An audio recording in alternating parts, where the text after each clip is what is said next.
Ora, nesse contexto se situa o Brasil. Nós não podemos pensar o Brasil de forma pequena, fora do movimento global da humanidade. Primeiro porque ele é grande demais, é a sétima economia do mundo, e porque através dele talvez possamos tornar o sistema menos perverso e ajudar a equilibrar o planeta Terra. Pelas dimensões ecológicas enormes que nós temos, que é quase a providência divina que nos fez, como dizia Darcy Ribeiro, a província mais abençoada, ridente, a Roma dos trópicos, no seu sonho, que nos colocou aqui, não para fazer guerra, não para conquistar outros, mas para viver a cordialidade, acolher a todo mundo, conviver com a natureza e inaugurar uma nova fase da humanidade. Uma fase onde a vida está no centro. A vida humana, a vida da natureza, a vida da terra. E a economia, a política, a ética a serviço da vida. Porque hoje não é a vida que está no centro. É o desenvolvimento material, chamado sustentável, que não é sustentável. É a acumulação ilimitada, que cria essas duas grandes injustiças. Por um lado, uma injustiça social, com milhões e milhões de pobres, famélicos, é quase 1 bilhão de pessoas que passam fome. Injustiça social. E injustiça ecológica, devastando inteiros ecossistemas, provocando a erosão dos solos. Os desertos todos estão crescendo, todos os vulcões estão sendo ativados, tsunamis, enchentes que mostram que esses fenômenos não estão desligados uns dos outros, mas é um sistema que está ameaçando a vida. E nós somos responsáveis para salvar esse sistema, porque a vida vale mais do que a morte, e Deus nos colocou aqui para sermos isso, os guardadores e cuidadores da herança sagrada que Ele nos deu. Bom, nós estamos...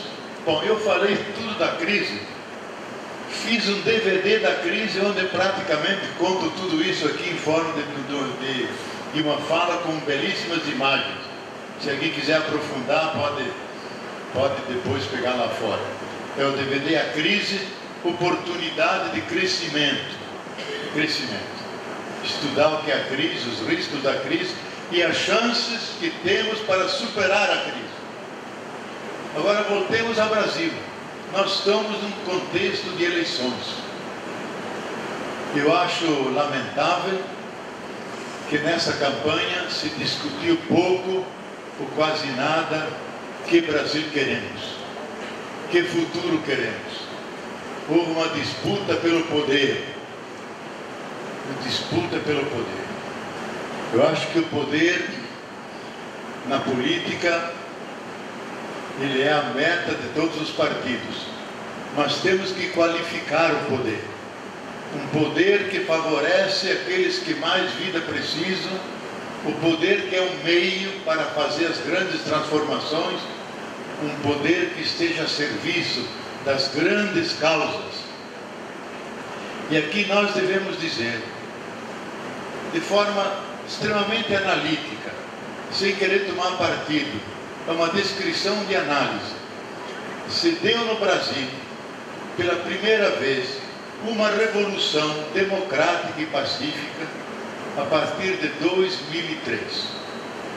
Revolução no sentido que Caio Prado Júnior, quem estuda sociologia, história, sabe, escreveu um famoso livro, A Revolução Brasileira.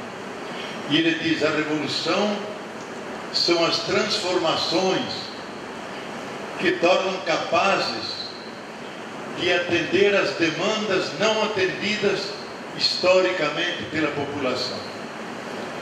Revolução é aquela que dá um rumo novo à vida do país. Eu acho que nós devemos reconhecer que através de alguém, filho da grande tribulação brasileira, que veio dos infernos da realidade, da fome e da miséria, um sobrevivente, montado sobre um enorme movimento social, coligado com partidos que tinham raízes populares, conseguiram chegar no centro do poder. Então não houve apenas uma troca de poder, houve uma troca de classe social. As elites sempre ocuparam o Estado, defendendo antes os seus privilégios do que os direitos de todos. E agora houve uma mudança, onde o centro foi uma política social. Então, de um Estado privatista, neoliberal, um Estado ocupado pelas grandes elites financeiras, passou a um Estado republicano, um Estado que coloca a república, a coisa pública no centro. Tem que se acomodar à macroeconomia que nós descrevemos antes, porque ninguém pode estar fora dela, e ai daquele que cai fora. É quase eliminado. Então o Brasil está dentro dessa macroeconomia, mas espertamente, conseguiu abrir cunhas no social, e que pudesse fazer grandes projetos que atendessem às demandas da população. Matar a fome da população não é assistencialismo nem caridade, é o primeiro dever do Estado.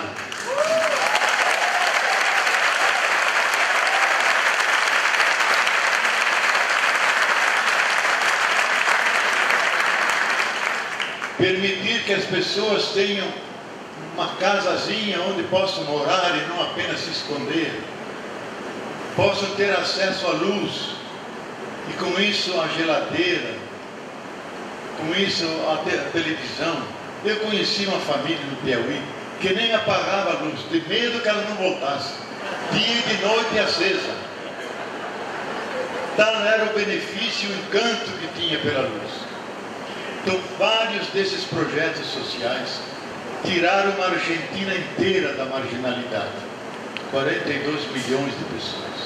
Isso não é pouca coisa. Isso tem uma significação de magnitude histórica que objetivamente devemos reconhecer. O Brasil todo ficou melhor nos últimos anos. Ninguém pode negar isso.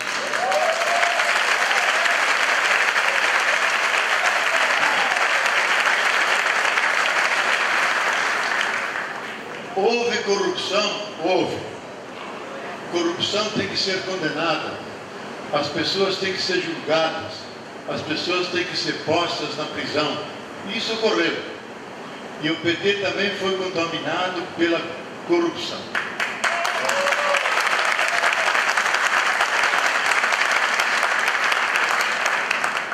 Isso é um momento de verdade que devemos reconhecer.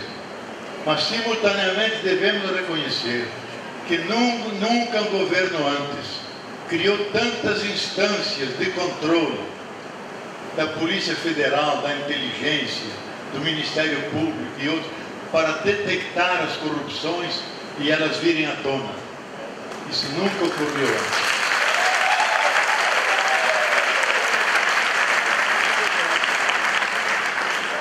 Então, apesar desses percalços, eu acho pessoalmente que um projeto que deu certo para o país, ele pode disputar a sua continuidade, desde que não cometa a mesma coisa e repita aquilo que fez, mas que aprofunde, consolide, enriqueça e avance. Se é para vencer, vencer para avançar, para melhorar, para aprofundar.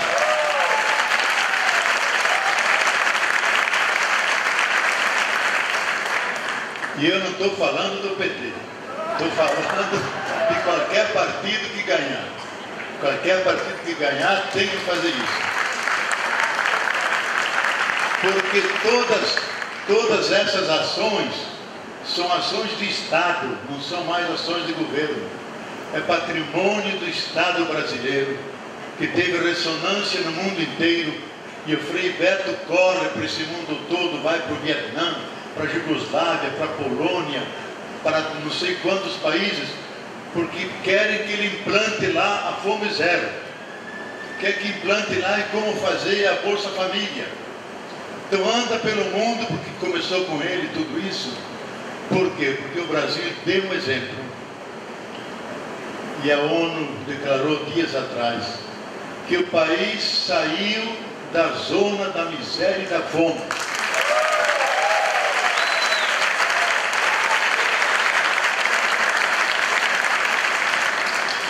Nós que trabalhamos com ONGs que nos ajudam da Europa, é um azar total, porque não ajudam mais. Dizem, vocês já saíram da fome, vocês já são países ascendentes, vocês se virem com as empresas de vocês, e cortaram todas as ajudas. Não importa, a grandeza foi de que essas políticas foram boas para as grandes maiorias que estavam à margem. E a Dilma disse, nós temos que procurar, desculpe que eu falei o nome, não queria falar. Devemos procurar aqueles que são tão miseráveis que nem aparecem em público. Devemos catá-los, procurá-los por aí e introduzi-los no mínimo de dignidade, com alimento, com educação. E eu, numa conversa que tive com ela, quando ela soube que havia 10 milhões desses, ela disse, eu como mulher, naquele dia tive o estômago embrulhado. Como mãe não podia tolerar. E criou o programa Brasil Carinhoso, para catar, descobrir esses escondidos nos grotões, que até tem vergonha de sair. Dizer, vocês são seres humanos, tocar a pele deles, abraçá-los, você é meu irmão, minha irmã, você tem direito de viver, de receber os benefícios que o Estado pode dar. E as pessoas ficam encantadas e dizem, nunca ninguém nos disse isso. Quantas vezes eu escutei andando por esse país, eu acho que é a maior jaculatória, e eu disse isso para o Lula, o PT pensa nos pobres. O PT pensa nos pobres. E eu completei dizendo, não só pensa, que todo mundo pensa para os pobres, mas faz para os pobres, e na linha de Paulo Freire faz com os pobres. Porque o pobre tem força, o pobre tem conhecimento, o pobre não é um ignorante. Ignorante é aquele que pensa que o povo é ignorante. O povo sabe muito. Então aproveitar toda essa sabedoria alimentada e acumulada pelo suor, pelo sofrimento, pela aprendizagem da dureza e da lasqueira da vida. Então aproveitar tudo isso. Então há um projeto que quer levar isso avante. Vocês decidam por vocês se vale a pena, não vale, se houve muitos equívocos. Existe um outro projeto. Esse aqui eu chamaria um projeto republicano, coloca a república, o social no centro. É um projeto progressista, onde o principal é a sociedade, não é a empresa, não é a propriedade privada, não é a acumulação dos bancos, é a sociedade que está no centro. E tem um outro projeto que vem sob o nome de Nova Política, mas que, se você ler o projeto, de novo não tem nada. Porque volta aquilo que nós pensávamos que havíamos superado, que é novamente o neoliberalismo, que é dar o assento no mercado, colocar as finanças e os bancos como os grandes impulsores do desenvolvimento, deixar o Banco Central totalmente livre e independente, que é aquilo que os bancos e os especuladores querem, porque aí eles... Eu pessoalmente acho que isso é criminoso, porque nós só temos 3 poderes autênticos, independentes, que é o executivo, o legislativo e o judiciário. Não pode ter um 4º Banco Central, porque nós elegemos um presidente, uma presidenta, para dirigir também a economia, especialmente nessa situação da economia e tudo. se ela não controla a economia, deixa a ganância dos especuladores que fazem subir os juros, fazem subir a Selic, por isso eles mais ganham, e para poder ter mais crescimento, então tem o desemprego, que as empresas então podem acumular, e o arroxo salarial. Isso nós não podemos tolerar. Veja, o mundo inteiro teve essa crise, que atingiu a todos. O Brasil é um dos poucos, talvez o único, que teve um crescimento, embora pequeno, e nunca desempregou ninguém. Teve o desemprego mais baixo da história, 5,5%.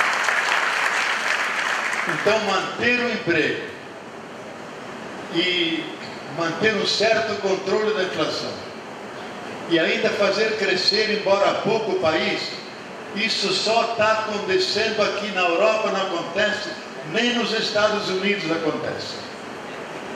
Então, eu acho que foi uma grande coisa nós podemos nos blindar, e esse governo fez isso com muita dificuldade, mas conseguiu. Então, voltar atrás, voltar ao neoliberalismo, onde a propriedade privada tem o centro, onde os grandes bancos controlam a economia, onde o agronegócio e a exportação, onde, pior ainda, onde renuncia a ter um projeto Brasil. E dizem, argumento, já no tempo de Fernando Henrique Cardoso, nós não podemos ficar fora da história, nós temos que nos alinhar na globalização. A globalização é feita pelas grandes corporações e nós entramos como sócio menor, sócio agregado, que não tem poder nenhum de decisão. Nós não queremos isso.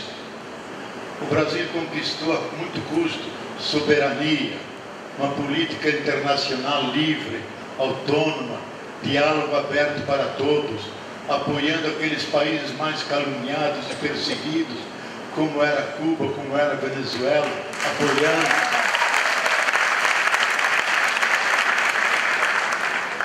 E agora vem alguém e diz que nós temos que ter relações bipolares e não mais com o Mercosul, e temos que nos alinhar. Alinhar é submeter-se. Nós somos grandes demais, adultos demais, para aceitar esse tipo de política. Então é um projeto neoliberal, fundamentalmente conservador, que conserva, eu diria, mantenedor do Estado mundial, que mantém isso. E o Brasil entra como um sóciozinho menor. Um dado que é muito importante: os países ricos estão nos recolonizando, fazendo que nós só exportemos commodities, exportemos sementes, soja, exportemos minérios, nada de tecnologia e produtos fabricados por nós. Nós seremos aqueles que abastecem o grande sistema e nós ficamos sempre atrás e dependentes, sendo que eles estabelecem nas suas bolsas os preços da soja, do trigo, do cítrico, dos minérios, e nós perdemos nossa autonomia. Então essa recolonização que querem fazer para toda a América Latina tem que ser rechaçada, devemos resistir e impedir que ela triunfe.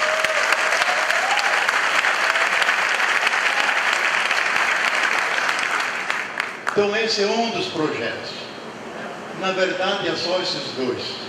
Se você compara o projeto do PSDB e o projeto da outra, isso é a mesma coisa. Quase se copiaram, até se acusam, um copiou do outro. Não tem nada de novo. O novo de um movimento desses é que usa a palavra política nova por cima dos partidos. Eu acho arriscadíssimo isso, porque o próximo passo é uma ditadura. Nós não vivemos sem partidos.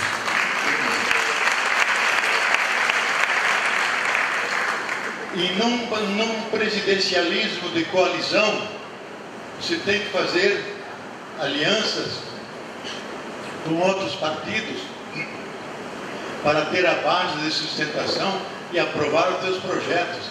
senão você não consegue aprová-los.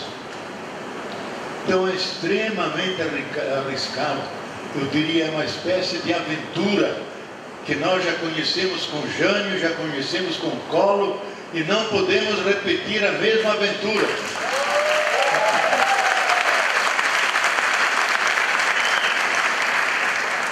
Então eu acho que para nós, vocês votem conforme a vossa consciência, vossas convicções, pensem nessas realidades, votem com consciência, pensando no mundo, porque não estamos fora do mundo, pensando nos nossos filhos, que futuro queremos para o nosso país, com dignidade, com trabalho, e a certeza é aquilo que deu certo, porque a maioria tem só discursos, não apresentam obras nenhuma.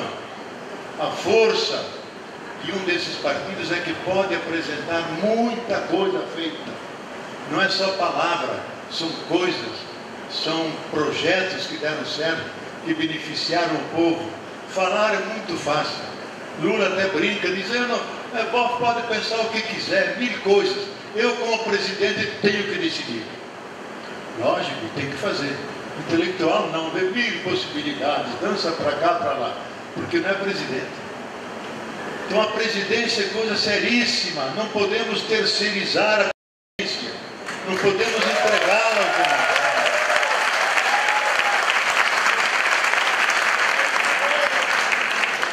O Brasil é importante demais para o mundo, é importante para nós brasileiros, que já somos mais de 200 milhões de pessoas. Então temos que ter maturidade, saber escolher nossos representantes, nossos governadores, nossos deputados, nossos senadores, e especialmente quem leva o poder central, a grande coordenação da política brasileira, pensando no futuro. Quero terminar.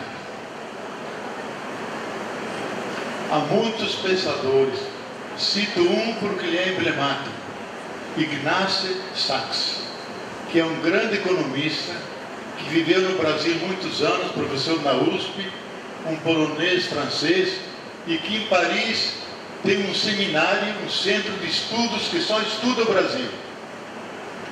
E de vez em quando vem para cá, fala o português como eu falo, com sotaque italiano e ele sotaque francês. Ele diz, o Brasil é o único país do mundo que tem a chance de inaugurar uma nova era dos seres humanos que habitam nesse planeta. Ele diz, é o país que vai ser o país da boa esperança, porque ele tem todas as condições materiais, espirituais, populacionais, ecológicas, para fazer um experimento onde o centro não é o crescimento material, é a pessoa humana com a sua criatividade, com a sua espiritualidade, é a vida, é o cuidado do planeta, e que nós podemos ser esse país que inaugura, começa a inaugurar, apontando uma nova forma de viver aqui e viver de forma harmoniosa, como todo mundo numa mesma casa, sentados à mesma mesa, a comensalidade, comendo, desfrutando da generosidade dos frutos da terra. Então não é pouco a responsabilidade que se dá ao nosso país. Um outro grande francês, Jacques Attali, que foi o grande assessor de Mitterrand, no final do seu livro Breve História do Futuro, termina no último capítulo, dizendo que o Brasil vai ter uma posição chave no equilíbrio ecológico da terra e de uma globalização não exploradora, não perversa, mas cordial, que convive no diálogo, que não tem preconceitos, que aceita as diferenças, que o Brasil é um país, pelo seu tamanho, único, que tem as possibilidades de começar esse ensaio novo, mostrar que é possível um outro mundo, não só possível, mas necessário. Então nós devemos cultivar essa autoestima, esse orgulho, empenharmos-nos a fazer o certo, e aquilo que eu quero para os outros começa comigo mesmo, fazendo as mudanças, cuidando da água, cuidando do lixo, cuidando das ruas, acolhendo-nos uns aos outros sem discriminação. Isso que é a nova civilização, a civilização biocentrada, centrada na vida, centrada na esperança de que o nosso destino não é trágico. Alguém poderia ouvir essa minha palestra pensando, é uma tragédia anunciada. Eu digo não, é uma crise que nós estamos passando, e toda crise é a crisola, purifica, e quem vence a crise sai melhor. As dores que estamos sofrendo não são as dores de um moribundo que está morrendo, são as dores de um parto de uma criança que está nascendo.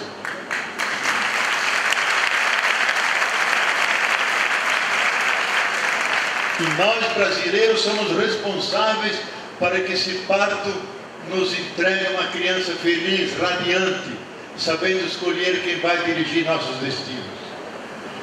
Um dia nós estávamos todos juntos no coração das grandes estrelas vermelhas.